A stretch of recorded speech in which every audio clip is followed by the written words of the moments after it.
कैसे हो मेरे दोस्तों। ऑक्शन हो गया और टीम्स बन गई हैं सारी, और कुछ टीम्स हैं जहां पर अभी भी 25 प्लेयर्स पूरे ड्राफ्ट नहीं हुए हैं। रिपोर्ट कार्ड लेकर हम आ गए हैं आपके सामने। पार्ट 1 पर हम बात करेंगे जिसमें 5 टीम्स की बात होगी, पूरी एनालिसिस होगी, क्या मिला और क्या ही गवा दिया गया। शुरू करते हैं चेन्नई सुपर किंग्स के साथ। पूरे 25 प्लेयर्स के साथ टीम बनकर तैयार हो चुकी है। बात करते हैं कि इनको रिक्वायरमेंट क्या थी, तो सीएसके को नीड थी डेथ ओवर बॉलर्स की। 140 किलोमीटर प्रति घंटे की रफ्तार से जो बॉलिंग करा सके वैसे बॉलर की, इंडियन मिडिल ऑर्डर बैट्समैन की। देखते हैं सीएसके को कहां पर ऑक्शन में जीत हासिल हुई। Ben Stokes. सीएसके ने पिछले सीजन में शिवम दुबे को मल्टीपल रोल्स के लिए जिम्मेदारी सौंपी थी। स्टोक्स के रूप में उनके पास एक डिपेंडेबल बिग हिटर है जो 2 से 3 ओवर्स की बॉलिंग भी करा के देते हैं, और पूरी तरीके से बेन भैया जो हैं वो कई तरीके से ड्वेन ब्रावो की कमी को भरने का काम करेंगे टीम में।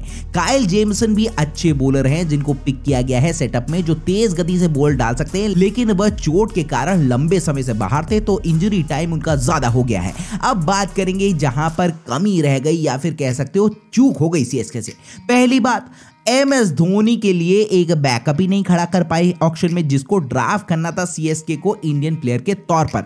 दिनेश बाना के रूप में सीएसके गई नहीं जिसको जाना चाहिए था। एन जगदीशन को रिलीज कर दिया गया था सेटअप से, और ऑक्शन में गई भी थी सीएसके उनके पीछे, लेकिन अंत में केकेआर सफल हुई जगदीशन को ड्राफ्ट करने में अपनी टीम में। हालांकि ग्लव वर्क के लिए डेवन कॉनवे और अंबाती रायडू ऑप्शंस हैं, लेकिन यंग विकेट कीपर बैट्समैन को ड्राफ्ट करने से चूक हो गई सीएसके में। एक इंडियन बैट्समैन को ड्राफ्ट करने में भी चूक गई सीएसके, और वहां पर अजिंक्य रहाणे को ड्राफ्ट किया है जिनके पास एक अच्छा ट्रैक रिकॉर्ड है, लेकिन उसके अलावा कोई ऑप्शन है नहीं। देखते हैं सीएसके की फुल स्क्वाड। ओपनर के तौर पर डेवन कॉनवे है, ऋतुराज गायकवाड़ है, अजिंक्य रहाणे है और शेख रशीद है। मिडिल ऑर्डर पे अंबाती रायडू है, शुभ्रांशु सेनापति है। विकेट कीपर के तौर पर सिर्फ महेंद्र सिंह धोनी है। ऑलराउंडर के रूप में Ben Stokes, Moeen Ali, Shivam Dube, Rajvardhan Hangargekar, Dwayne Pretorius, Mitchell Santner, Ravindra Jadeja, Ajay Mandal, Nishant Sindhu और भगत वर्मा है। स्पिनर के तौर पर प्रशांत सोलंकी है, मनीष तीक्षणा है। फास्ट बॉलर के रूप में तुषार देशपांडे है, मुकेश चौधरी है, मथीसा पतिराना है, सिमरनजीत सिंह है, दीपक चहार है और काइल जेमसन है। बात करते हैं मुंबई इंडियंस की। सच पूछो तो एमआई की टीम का कुछ समझ ही नहीं आया। रिक्वायरमेंट थी एमआई को ऑलराउंडर की, सीमर की, स्पिनर की और एक बैकअप बैट्समैन की। मुंबई इंडियंस अभी भी एक प्लेयर से शॉर्ट चल रही है और उनके पास 24 प्लेयर्स ड्राफ्ट हो चुके हैं। ओवरसीज स्लॉट एमआई ने टिक कर लिया है। देखते हैं ऑक्शन में क्या चीज एमआई के लिए पॉजिटिव रही। मुंबई उतरी थी 20 करोड़ 55 लाख के पर्स के साथ मिनी ऑक्शन में, और उन्होंने 17.5 करोड़ का अमाउंट सिर्फ और सिर्फ कैमरन ग्रीन को ड्राफ्ट करने के लिए लगा दिया, जो कैरॉन पोलार्ड के रिप्लेसमेंट ऑलराउंडर के तौर पर ड्राफ्ट कर लिए गए हैं। अब इसका मेरिट यह है कि ग्रीन कहीं पर भी depending upon the condition batting कर सकते हैं, लेकिन उसमें से भी प्रेफरेंशियल ऑर्डर बैटिंग में टॉप ऑर्डर ही रहेगा, और उसी के साथ एक बढ़िया मीडियम पेस ऑप्शन भी ग्रीन के पास है। ऑल्दो थोड़ा सा ग्रीन को देखना होगा क्योंकि इंडियन पिचेस पे चलने के बाद कैमरन ग्रीन का बल्ला शांति हो गया, लेकिन हाँ ये बात भी है कि टूर्नामेंट इंडियन पिचेस पर ही हो रहा है और ये सारे ट्रैक्स ग्रीन को बहुत पसंद है।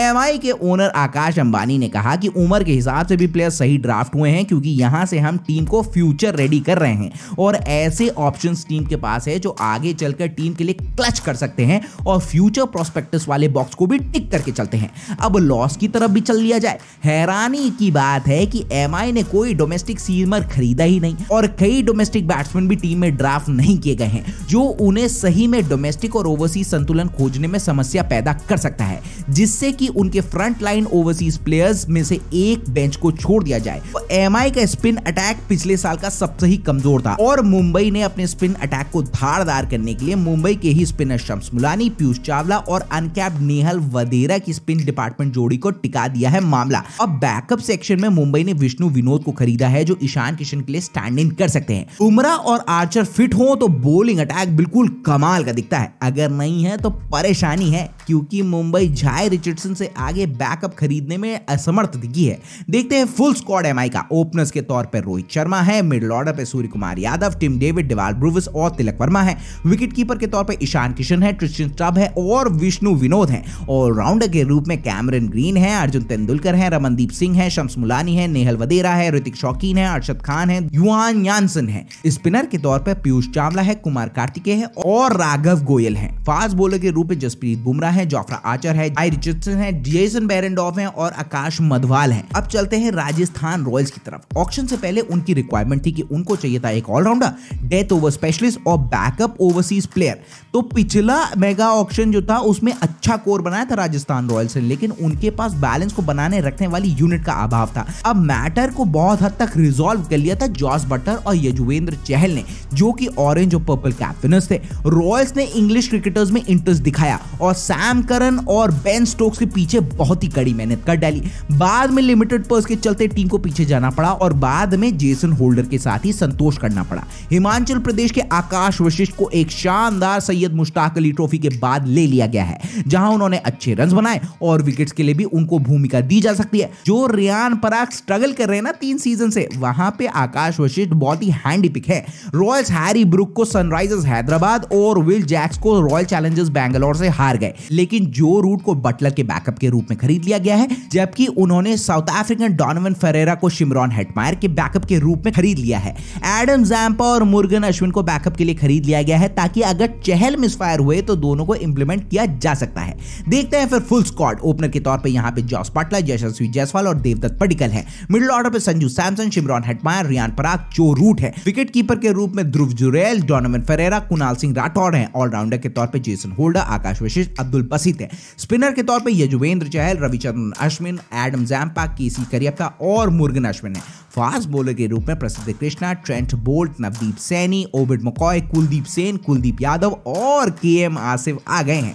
अब बात करेंगे दिल्ली कैपिटल्स के बारे में। रिक्वायरमेंट क्या थी टीम की? बैकअप ओपनर, टॉप ऑर्डर का बैट्समैन, बैटिंग डेप्थ बढ़ाने के लिए लोअर ऑर्डर का भी बल्लेबाज। डीसी के दिन की सबसे बड़ी बिड कैमरन ग्रीन के लिए आई जब उन्होंने 17 करोड़ 25 लाख रुपए तक बिड कर दी, लेकिन अंत में मुंबई इंडियंस ने उन्हें पीछे छोड़ दिया। अगर खरीद लिया जाता तो ग्रीन, मिशेल मार्श और रामन पाल के बाद तीसरे ओवरसीज ऑलराउंडर के रूप में फिट हो सकते थे और दोनों ही रिटेन थे, तो वो बैकअप टॉप ऑर्डर बैट्समैन के रूप में भी फिट हो जाते। डीसी को रिक्वायरमेंट थी, लेकिन डीसी ने अभी भी फिल सॉल्ट के साथ ही साथ रायली रूसो को खरीदकर उस स्लॉट को भरने में कामयाबी हासिल कर ली है और मनीष पांडे को भी उस लिस्ट में शामिल कर लिया गया है। हालांकि ईशांत शर्मा और मुकेश कुमार के रूप में 2 इंडियन फास्ट बॉलर्स ड्राफ्ट कर लिए गए हैं। अब यह मामला बैकफायर थोड़ा सा कर सकता है, लेकिन फास्ट बॉलिंग लाइनअप डीसी का सॉर्टेड ही दिखता है। लॉस डीसी को एक जगह पे हुआ है क्योंकि मिश मार्श के अलावा यहां पे बैकअप ऑलराउंडर कोई नहीं खड़ा हो पाया है, क्योंकि मार्श इंजरी प्रोन प्लेयर हैं, तो यहां पर लॉस थोड़ा सा हो गया है। स्क्वाड दिल्ली कैपिटल्स की कुछ इस प्रकार है। ओपनर के तौर पे डेविड वार्नर, पृथ्वी शॉ, यश धूल और फिल सॉल्ट है। मिडिल ऑर्डर का दारोमदार रहेगा सरफराज खान, मनीष पांडे, रायली रूसो के। विकेट कीपर्स में भी यहां सिर्फ और सिर्फ ऋषभ पंत है। ऑलराउंडर के रूप में रिपल पटेल है, रामन पाल है, मिश मार्श है, ललित यादव है, अक्षर पटेल है, अमन खान है और विकी ऑस्वाल है। स्पिनर के रूप में यहां पर कुलदीप यादव और प्रवीण दुबे हैं। फास्ट बॉलर तो जामफाड़ है, जिसमें नाम आता है एंड्रिक नोकिया, चेतन सकारिया, कमलेश नागरकोटी, खलील अहमद, लुंगी एंगड़ी, मुस्तफिजुर रहमान, ईशांत शर्मा और मुकेश कुमार का। बात करते हैं आज की लास्ट टीम गुजरात टाइटंस के बारे में। तो रिक्वायरमेंट क्या थी टीम की? टॉप ऑर्डर का बैट्समैन चाहिए था, ओवरसीज बैकअप ऑप्शन चाहिए था और ओवरसीज ही क्विक बॉलर चाहिए था। जीटी ने ऑक्शन में उपलब्ध 19 करोड़ 25 लाख रुपयों में से 14 करोड़ 80 लाख रुपए खर्च कर अपनी टीम की पूरी ही स्ट्रैटेजी झोंक डाली। जीटी को जेसन रॉय और रहमानुल्लाह गुरबाज की अनुपस्थिति में एक बैकअप कीपिंग ऑप्शन की रिक्वायरमेंट थी, जो बताता है कि उन्होंने केएस भरत को ड्राफ्ट करने के लिए सीएसके से कड़ी चुनौती क्यों ही लड़ी।